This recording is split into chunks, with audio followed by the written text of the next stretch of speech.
Welcome to Senchudar academy. இன்றைய news paper அனாலிசிஸ்லேருந்து எடுக்கப்பட்ட முக்கியமான கேள்வி பதில்கள்.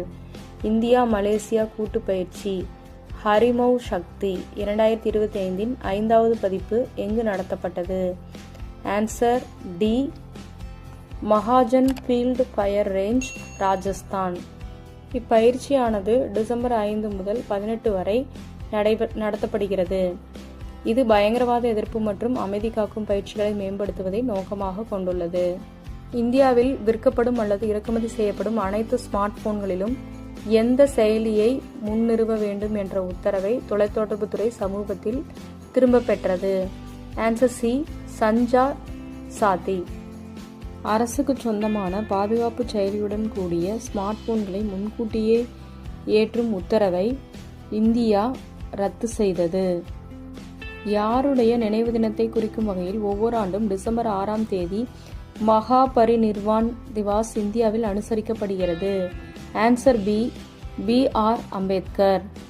2025ஆம் ஆண்டில் டாக்டர் பி.ஆர். அம்பேத்கரின் 70வது நினைவு தினத்தை குறிக்கும் வகையில் ஒவ்வொரு ஆண்டும் டிசம்பர் 6ஆம் தேதி மகா பரிநிர்வான் திவாஸ் இந்தியாவில் அனுசரிக்கப்படுகிறது. அனைத்து வகையான கிரிக்கெட்டில் இருந்தும் ஓய்வு பெறுவதாக அறிவித்த மூத்த இந்திய வேகப்பந்து வீச்சாளர் யார்? Answer D, Mohit Sharma. இவர் CSK, Kings 11 Punjab, Delhi Capitals மற்றும் குஜராத் டைட்டன்ஸ் அணிகளுக்காக 120க்கும் மேற்பட்ட போட்டிகளில் விளையாடியுள்ளார். பால் விவா முக்த் பாரத் அபியான் திட்டம் என்பது எதனுடன் தொடர்புடையது? ஆன்சர் பி, குழந்தை திருமணம். பால் விவா முக்த் பாரத் அபியான் திட்டம் என்பது இந்தியாவை குழந்தை திருமணங்கள் இல்லாத நாடாக மாற்றுவதை நோக்கமாக கொண்ட மத்திய அரசின் ஒரு தேசிய அளவிலான பிரச்சாரமாகும். இது மத்திய பெண்கள் மற்றும் குழந்தைகள் மேம்பாட்டு அமைச்சகத்தால் தொடங்கப்பட்டது. மணல் களை விழா எங்கு நடைபெற்றது? Answer C, Odisha.